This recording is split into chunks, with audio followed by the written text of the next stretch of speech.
I'm sick and tired of seeing the gym floor flooded in January, so it's time to do something about it. I'm about to single-handedly save you from your mince pie obsession and help you get fit in 2022 and stay that way. We're going to be covering everything from forming habits to diet and exercise and where to learn about all of the above. Now, more than ever, it's important to get your health in check.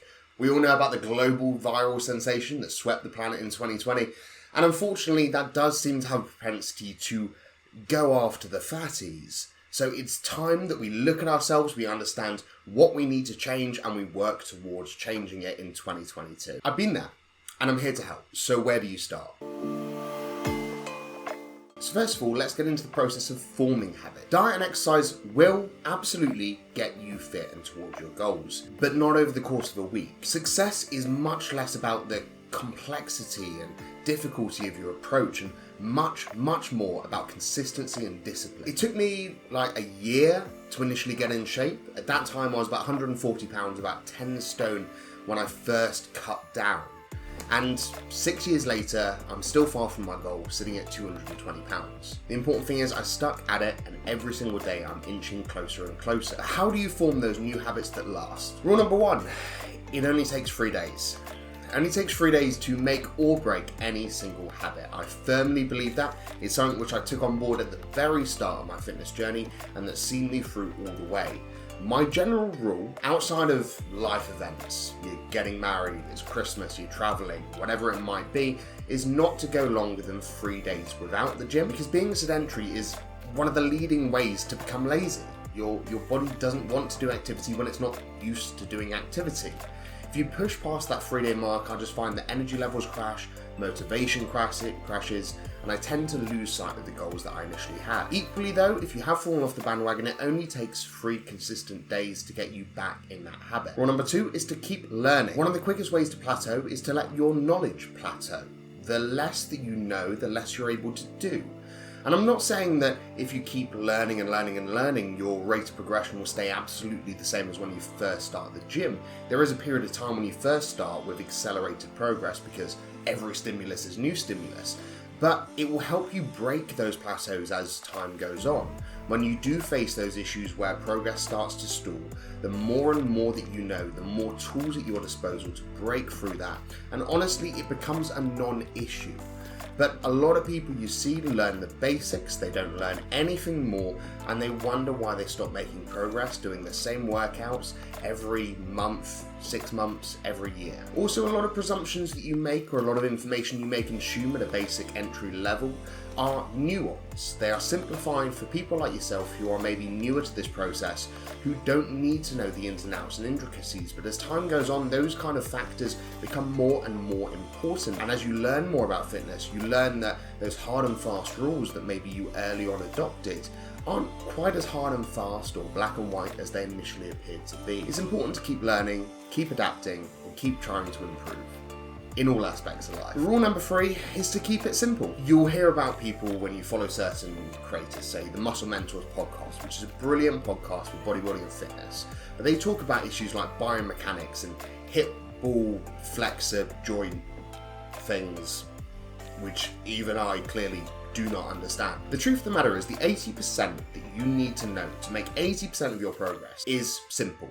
It's eating right, it's putting in the work, and it's consistency. The 20% on top comes in much later. And a lot of us get bogged down in the 20%. You'll see people doing strange, crazy exercises or doing really meticulous workout tracking or really stupidly complex diets. And the truth of the matter is, it doesn't really matter.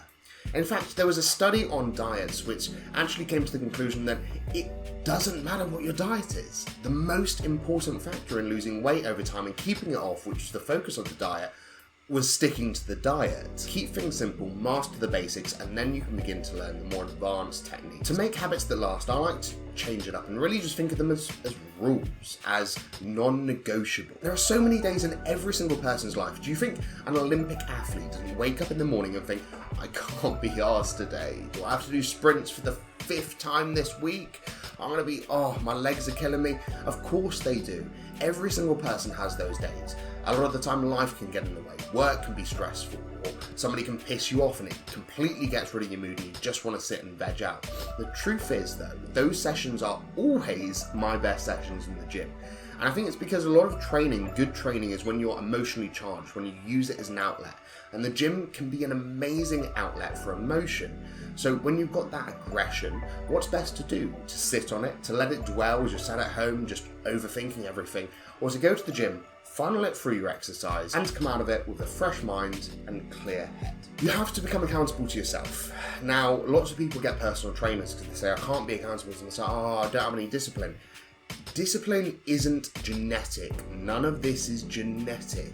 It is all a skill that's worked on and built up. All discipline is not letting your habits fail. So quite simply, the more you do something, the better you'll become at discipline because you'll learn how to be disciplined. You'll learn how on those days where you don't want to go, how can I get myself reared up? How can I just say, no, you've got to do this? And yes, having a coach absolutely helps, but again, following those simple 3 rules will help, and simply not having the discussion with yourself. Just understanding, okay, I'm tired, but I'm still going to the gym. So how can I get around that? How can I make it better? Every single day, there'll be a good enough excuse to skip the gym. Truthfully, honestly. And the more times that you succumb to that thought process of, oh, I'm too tired, or this is in the way, that's in the way, the less you have agency over your life, the less you feel like you control your day. So what exercise should you be doing? Well, we hear it all the time. I don't want to lift weights, I don't want to get bulky, I don't want to get too big. Well, if you think that you're going to get too big or too bulky, then you're deluded as to how easy this shit is. And you'll most probably fail because you haven't set yourself realistic expectations of the difficulty of the task ahead. I have spent 7 years trying to get too big and I am far from it. To give you the simple answer, both weightlifting and cardio perform different functions.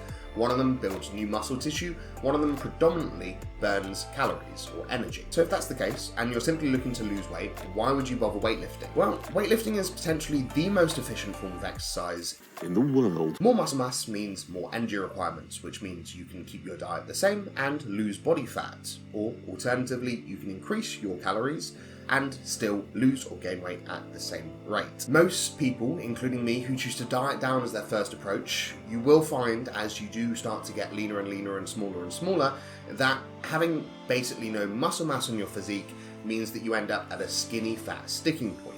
And you're going to look pretty far from the Arnold-esque physique that you imagined when you first started. Now, this is absolutely still something to be proud of. You've made amazing progress. However, that's not usually the end result physique that we're after. So, do you do cardio, get lean, get skinny fat, and then do weights and build yourself back up? Or do you just do them at the same time? Cardio still serves a purpose and should be used to improve your health, your cardiovascular system, your lung health, your heart health, all of those kind of factors which are major contributors to early death, especially within men. But your best bet here is to do LISS activity, low impact steady state cardio. It's great for fat burning, it's really easy on the joints because it tends to be stuff like a fast walk or a recumbent bike or just a bike in general or a Stairmaster. It's anything which doesn't have a high impact rate on your joints. So for example, running, HIIT activity, high intensity interval training. Unfortunately, there was some science which suggested that, okay, you've got an extended period of time where you burn calories, and that was basically bastardized by the whole fitness industry to pretend that HIIT cardio is the only effective cardio. Now, that may be true, there may be some element of truth to that, but it was taken out of context, and also the kind of stress that it puts on your body, your heart, your joints is going to be immense. You will end up with joint issues in your knees or ankles if you do a lot of HIIT activity in that alone, especially at a higher body weight if you're initially looking to lose fat. This activity actually puts your heart rate generally in the perfect zone for burning fat. It's kinder to your body and it's more sustainable over time. You only need about 2 to 5 cardio sessions per week, maybe between 20 and 30 minutes to maintain cardiovascular health or improve it and to get some extra caloric burn throughout your week. Weightlifting absolutely deserves a place alongside that, and it enables you to, as I mentioned, do both of your required goals at the same time, to build muscle and to get rid of fat. So why wouldn't you? So where do you learn about exercise? Well, there are multiple different sources, and I'm just going to list off some of my favourite. So there's fitness apps such as the Train by JP app, where you pay a subscription fee. They have logbooks, they have workouts, they have exercise guides, all those kind of things within one place. They are amazing. People swear by the Train by JP app. Even professional bodybuilders still use this app today. There's exercise libraries. There's a place called acefitness.org, which I found for a quick Google, which has basically all the weightlifting exercises you can need, cues for them, tutorials, and little GIFs which show you how to do the movement. A personal trainer will be great for this initially, to teach you the base level of exercises, how to engage your muscles, and how to do it properly. Just make sure you pick a good one. I learned personally from bodybuilding.com. I use their workouts, their exercise libraries, all that kind of stuff. I'm not sure if they still have that information, but you can go check for yourself. Instagram, YouTube, we have so many social media outlets which will give you full workouts, which will show you people doing those workouts, performing those exercises correctly. Just make sure that you're choosing a well-respected professional. This is why I always say, even if you're not potentially interested in the sport, to follow bodybuilders, because their goal is to perform the exercise in the most efficient, optimal possible way with the heaviest weight and to progress their lifts, which is what you're going to be doing. You can absolutely get a coach, and coaches will help you. People like Josh Bridgman, my personal coach, has a great exercise library you get access to. He includes that in all his workouts. He'll include a link to the exercise so you can see it. And it was helpful for me because there are some movements there that even I didn't know, sort of 5 years into my fitness journey. Or you can book a consultation with me. We can go through your workout, we can talk about programming, we can talk about all these factors, but we'll get into that later. So what exercises should you be doing? How do you go about selecting them? It's hard to say, and programs aren't something that I can just en masse give you in a video like this.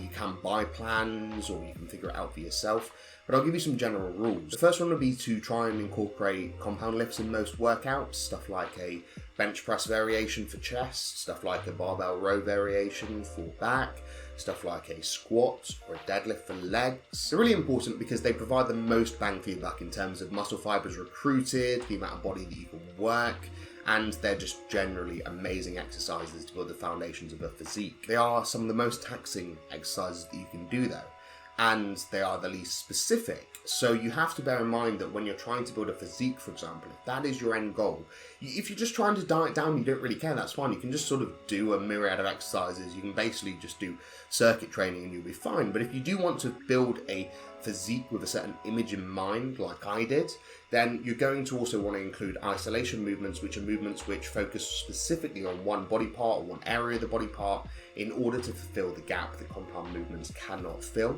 And that's the specificity, the ability to be really specific about what you want to train and what muscle you want to build. So generally one compound lift per workout, and then fill the rest of it with isolation exercises, or even machine variations of lifts, such as sort of a chest supported row, which isn't necessarily a complete isolation movement, but it's definitely not a compound lift. I'd honestly recommend any of John Meadows' plans here. Any preset plans may be good to really get you started, to get you used to these exercises. Even if they don't include an exercise library within it, you can always find the exercise, YouTube, Google, look it up and just go, right, okay, how do I perform a bicep curl, whatever it is, and then you'll be able to see the optimal way of doing it. And please don't go into the gym as a beginner and think, oh, I know how to curl, or I know how to bench press, because trust me when I say it's not that simple. And to do one optimally in the least damaging, most bang for your buck way, you're going to need to learn and try and learn from scratch. Try not to take any presumptions into there, because even a year ago, I'm still learning tips on how to improve my bench press, how to improve my rows, or still learning my body and how it best performs each movement. So it's a constant process. Never go into the gym thinking, I already know that. I already know how to do it, so I'm just going to do it the way that I do it. What kind of workout split should you do? It doesn't matter. If you're buying a plan, this is going to be set in place for you. If not, it's pretty much whichever you like. You can do an upper-lower split. You can do a push-pull leg split. You can do a bro split, each one body part per day split. The options are endless, and honestly, I think that at this point, sticking to one option is just the best approach. It doesn't matter which one you choose, all of them will be effective, all of them have pitfalls and benefits, and all of them pretty much can be highly edited. For example, I ended up on a push-pull legs, then rest, then upper-lower, then rest, which is sort of a combination of two. And you really can play around with these. Maybe the case that you like a bro split, one body part per day. But then you go, actually, but I can do chest and shoulders in one, or I can do chest and arms, or back and arms. And you can combine body parts to mean that you can hit your body more than once a week. So, start off with any basic split or any plan that you purchase. If you purchase a plan, stick to it. If not, start off with the basics and build your way up from there. And we all know, the more the better, right? Rest does matter. Most people take the sort of old school approach of, well, rest's the time that somebody else outworks you, or they see people like Milos, one of the biggest coaches in bodybuilding, who advocates for 2-a-day training, and they think that's got to be what's right because this top guy's doing it and look at him. But I hate to break it to you, but muscle isn't actually built in the gym. It's technically broken down. Our bodies then adapt to new stimulus so that when we next go to perform that movement with that new weight that our body wasn't used to, it's more capable to do so. It does that by increasing your muscle tissue. This process is called hypertrophy, and the method that you get there is through progressive overload, which is over a linear basis on week per week, trying to say beat the amount of reps that you got with the weight or increase the weight week on week. And that can be a fractional amount, that can be a kilo on your deadlift, but the important thing is you're providing your body with a new stimulus it's not used to, because if it no longer needs to adapt, it won't. When does the body adapt? Well, it adapts when you're not exercising, when it gets the chance to rest and recover in your sleep or just sitting on the sofa. Without this time, our bodies would never be able to adapt and grow, and honestly, the more time you give to rest, the healthier and better you're probably going to feel because of it. Now, there is an upper limit on this. You have to get an adequate amount of workload in throughout the week, but do not neglect your rest days or feel like they're taking you further away from your end goal. In fact, they're probably accelerating you towards it. This is why I recommend also not having more than 3 days in a row without rest. So, the whole, take 3 days to make or break a habit. Well, a rest day is part of that habit. So you would go for 3 days maybe and then have a rest day, then maybe go for 2 days and have a rest day, or just do 2 days on, 1 day off. The moment I started resting more was not just the moment that I saw the most growth, but it was also the moment that I saw the most performance benefits. So when I was going into the gym, I could consistently beat my weight week on week because my body was rested enough to accrue that muscle tissue to go in more prepared, my joints felt fresher, my body was just generally in a healthier place to perform that movement, which means that progressive overload came easier. And naturally, the cycle of benefits continues. As a general rule, try and get at least 2 rest days in per week. Try not to have them back to back. Try and have them breaking up your routine. As I say, like a push-pull rest, upper-lower rest, or a push-pull legs rest, push-pull legs rest, whatever it might be. Moving swiftly on from exercise, and let's talk about diet. And we've all heard the phrase, abs are made in the kitchen. This isn't strictly true, abs are revealed in the kitchen. Firstly, let's start off by saying what you need to get started on the diet. You need a food scale. You need to be able to weigh what you're putting in your mouth. You need to know that you're eating the right amount. Second of all, you need something to track that. You need something like MyFitnessPal, which shows you your calories, your macro breakdowns. You can plan your meals throughout the day. Really, really useful. So how are you going to be using these tools? Well, for everyone starting out, you need to know how many calories you need to be eating, whether you're bulking or cutting. Online calorie calculators give you a decent enough estimate as to how many calories you should be eating to maintain, gain, or lose weight. They're not 100% accurate, but they give you a starting point, and you can work it out from there. I mean, like start off on their maintenance calories, for example, and then see if you lose or gain weight or stay the same. That will give you an idea whether it's maintenance calories. To lean down, I'd recommend taking 300 calories off that maintenance figure that you end up coming to, whether it's the one the online tool gave you, or whether it's after playing around with your food a little bit, say 100 calories at a time to reach maintenance, then take 300 calories off that to lean down, and add 300 calories to bulk up. Now these calories will change over time. This is very important, okay? Your maintenance calorie rate will change as your weight changes because you need a different amount of calories and energy to maintain different weight levels. That's pretty obvious. That's the law of thermodynamics. So when progress stalls for maybe 10 to 14 days, maybe the weight isn't changing, the aesthetic isn't changing either in the mirror, your performance isn't changing much, then you can look to make a change and possibly take somewhere between 100 and another 300 calories off that diet if you're leaning down, or add 100 to 300 if you're bulking up. What about those things called macronutrients? Your protein, your carbs, your fats, what the actual substance of that food is. Truth be told, these factors matter a lot less than calories. The general rule is calories in versus calories out is sort of airtight. It's science. You cannot really get fat if you're not eating in a surplus of calories, and you can't really get lean if you're not eating in a deficit of calories. For those of you who are looking to exercise, I recommend 1 gram of protein per pound of body weight. So for me as a 220 pound male, I eat 220 grams of protein. The rest of my calories are split between fats and carbs, and this is really, really easy to do on MyFitnessPal. You can just fiddle with the amount of protein to get it to about 1 gram per pound of body weight, and then you can just split your calories up between fat fats and carbs from there.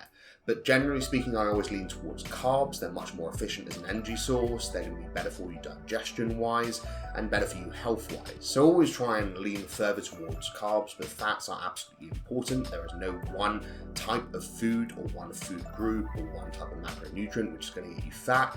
Calories as a whole will do that pretty easily on their own. So macronutrients don't matter all that much. But what about the actual food that we're choosing? Does it make much of a difference? Well, yes and no. Food selection won't scientifically lead to different results in terms of weight gain or weight loss, but there will be other side effects. There's a myriad of factors here that can come into play other than just scale weight, which can change the way your physique appears or how healthy you feel or are. In theory, you could eat Halo Top and it would be the same as eating steak and potatoes. In reality, there's things called micronutrients, which are stuff like vitamins and minerals, which we really do need, which are important to get from those food sources. Hence why people always recommend eating a portion or two of fish a week. Now, there are other factors here at play as to which food you choose to eat. For example, if you're dieting down, sweet foods are scientifically proven to satiate you less than savoury foods. Satiation is how full you get, basically. So sweet foods don't really make you feel as full as, say, a steak. If you're bulking up, you need to choose foods that are digesting easily. We all know hard gainers who truthfully just don't put enough calories in their mouth. So how do you get around that? You eat foods which digest like that and leave you feeling hungry in a few hours' time when it's time for your next meal, such as rice. I always recommend eating 80% of your foods, no matter whether bulking up or cutting down, from healthy or clean foods, such as rice, potatoes, steak, chicken, avocado, those kind of food sources which are seen as the optimal from those macronutrient groups. However, you do have leniency, and you should never be on a strict diet where things are off limits. You can have 20% of your food to be from suboptimal sources. That might be cereal. It might be the case that one day you go, you know what, I want a Subway.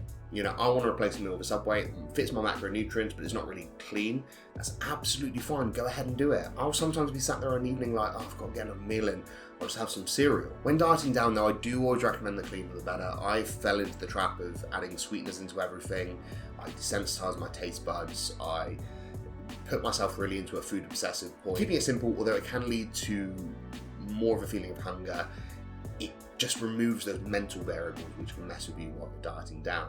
Most of the time when we fail a diet, it's nothing to do with how much we're actually suffering, it's the story that we tell ourselves. How many times should you be eating a day? I always recommend more than 3. It's as simple as that. It can be 4, it can be 5, it can be 6, it can be fucking 8 if you want it to be. It really doesn't matter. I just think that 3 times a day is way too scarce to efficiently fuel your body and also to curb hunger if you're dieting down or to get enough calories in if you're bulking up. It's also optimal to fuel your body every 3 hours with a complete protein source. And quite simply, you've got to find out what works for you. It might be 4, might be 5, might be 8. You've just got to figure it out. I've fallen around the 5 meals per day mark. That works really well for me. It means meal sizes are decent enough that I'm not spreading out too much. I'm not constantly eating because I'm so hungry. But equally, it means that they're manageable. So when I'm on a bulk, for example, I can do my 5,000 calories a day split over 5 meals absolutely fine. But if I was to try and do that over 3 or 4, I'd have a really tough time each time I came to eat, and I just wouldn't be hungry by the next time. So I mentioned briefly, don't go to fad diets, right? But what kind of dieting approach, if you can do it yourself, works best? Do if it fits your macros, which is focusing on those macronutrients and calories, which I do recommend. Should you buy a meal plan from somebody? Should you get a coach? There are levels to this. I always recommend starting off trying to figure it out for yourself, but for a lot of people that's not manageable. They can't invest the time into learning about this, into structuring a diet, into even just getting their head around it, as basic as if it fits your macros might be as a concept. If you are going to choose to buy a plan or get a coach, you do really need to stick 100% to it. I absolutely would say that buying a meal plan to start off with is absolutely fine. It gets you used to optimal programming of food, what kind of stuff works for you, how to hit your goals through different sort of meals, different ways to eat healthier that don't taste like shit, all that kind of stuff. And it gets you into the habit of eating more boring foods, because a lot of fitness is just getting used to, okay, how do I spice up chicken rice? How do I make this beef meal, a bit nicer? How to make this salad taste good? A lot of that is going to really help you in the long term. The next level would be to get a coach, and these range between £100 and £200 per month. If you're really serious and you've got the money to blow, absolutely do. My physique took a step change when I got a coach. However, this may be more applicable for those who are looking to achieve a certain goal. because obviously otherwise you're just indefinitely paying somebody. But honestly, the level of education you can get from speaking to them, the level of detail they lay things out in, the fact they can benefit you with exercise, like I mentioned before, they can give you an exercise library, a whole program, a whole diet. It does take care of everything for you. So if you value your time more than you value that £100 to £200 a month, absolutely go for it. My coach is great, Josh Bridgman. I actually made a video on how to choose a coach, so I'll link it here. And when I launch my full coaching services this year, you can always jump on board there. But generally, if it fits your macros, is going to be the way that I recommend for almost everyone. It's simple to get your head round. It's easy to change up. If you feel like having something different, you don't have to break your diet. You can figure out, okay, but can I fit something that's nice that I kind of fancy into that? Can I fit a baguette into that? Like, I frequently have foods which are suboptimal because I want it and I don't want to go all the way over my calories to get the dirty version. I just want an egg mayo baguette. I don't want to go into the shop and buy one that's shit for my health. You know, I'm happy to make it if I can fit that into my macronutrients. For God's sake, in my bulk, I have pizza like once or twice a week. It's not a problem, and it allows you that flexibility to mean that your diet can last in the long run. I also made a video about if it fits your macro, so I'll link that here to go check that out afterwards if you want to figure out how to structure that diet. Now on to what we're all here for, progress. How do you track it? We all know that the scale can be an obsession, whether we want it to go up or down. If it doesn't do what we want, we do not like that. But the scale only tells a fraction of the story. When we're looking to get fit and healthy, there are so many more factors at play here. The mirror. It's often the case that when our weight stays the same, our aesthetic changes. We're too busy focused on one aspect to pay attention to the other. Factors such as water retention, muscle weight versus fat weight, all these kind of things can play into the disparity between the scale and the mirror. Nobody looks at someone and goes, wow, I bet they're 10 stone forward, do they? They go, wow, they're jacked, or wow, they look fit, or wow, they look in shape. Don't think about your weight. Nobody cares. Look at yourself once a day. Get used to the image. Get used to analysing yourself a little bit. Get comfortable with the person in the mirror. This is going to benefit you in life more than anything as well. If you accept the reality of where you are, you pay attention to yourself, you become comfortable with yourself, and external opinions start to matter less and less. It allows you to spot issues, spot areas of progression, spot areas that might be lagging behind. Maybe you need to pay more attention to your back, or maybe you've got some more fat around your midsection, maybe you need to do some more cardio. Maybe it's the case that you have a really weak chest and you want to bring that up. Maybe it's the case that you're like, wow, okay, I've made actually this progress here. I didn't realise this. I've been focused on the scale, and look at the mirror. Look at the kind of V-taper that my body's got, and look at how tight my waist is at the moment. Like, your opinion and what you take away from that process will change every single day, trust me. Some days it'll be positive, some days it'll be negative. The important thing is it's always constructive. Don't just come out of there for an ego booster. Don't just come out of there for, tearing yourself down. Think, okay, so these things are negative. What can I do about it? How can I change that? Or these things are good. That's great. That's brilliant. I need to keep on doing that and use that to motivate you, or go, right, okay, how can I emulate this? How have I been training my chest, which I could transfer over to my back? Posing is a brilliant thing for this, and I know that a lot of people won't be comfortable with this, and that's absolutely fine. I understand that my world of bodybuilding is alien to a lot of people and strange, and that's absolutely fine, but posing is created to showcase the body so that you can get a 360 view of where your physique's at, what you look like, you can see where your strong points are, whether your physique is balanced. So give it a try. Just pose in front of the mirror, just learn some poses like a bicep or a side chest or whatever it is. These allow you to see, okay, actually, in that front double bicep, my lats don't flare out very much, it's kind of straight there. Okay, I should probably work on my back, actually. Maybe I haven't been paying much attention to it. Those kind of things can be spotted, whereas if you just sat hunched over, you're not going to see those. Performance is a brilliant metric to use too. If we were talking fitness, this would be the only metric, right? Is strength increasing as your weight goes up? Great, that means you probably recruited new muscle tissue. That's probably where that weight gain is coming from. Is your cardiovascular fitness improving? Great, that means your capability is increasing. That means that you can put more work in, or that your cardio has been working and your heart and lungs are working more efficiently. These factors both drive and are signs of progress. Now, I understand this hasn't given you a diet plan, this hasn't given you a workout plan. If you follow the channel, please do subscribe, go check out my other videos. You'll learn pretty quickly that this channel is all about, it's not that simple. Not everyone's the same. Common sense dictates that people are different, and you need to learn your own body, your own unique physique, which is a beautiful progress. It takes a long period of time over the long run, but every single month you learn more. Every time you step into the gym, you learn more. It's amazing. and it will give you the fast track to your ideal physique rather than just taking a cookie cutter approach which worked for somebody who has completely different genetics, completely different experience to you, completely different types of muscle fibers. Like, this is the complex stuff that I told you don't need to worry about, but it's a fact. So focus on you as a unique person. Find what works for you. Some people might not like doing cardio. They might want to do boxing as their version of cardio, and that's fine. Some people might not want to do compound lifts. If you just want to lose weight and you don't want to gain any muscle at all, which isn't really advisable, but still, then fine, you can go and do circuit training. The important thing is you just keep trying to be better every single day at whatever you choose to do. Stick to the habit forming rules and do whatever it takes to stay motivated. And even if you're not motivated, be disciplined. Do it anyway. You might just have the best session of your life. I can't emphasize this enough. This process will change your life if you stick to it. You'll gain confidence. You'll find out who your real friends are. The ones that want to see you succeed and the ones who just get bitter when you work on yourself versus prioritizing them. And it'll instill a sense of discipline, a capability of performance which transfers to other areas of your life.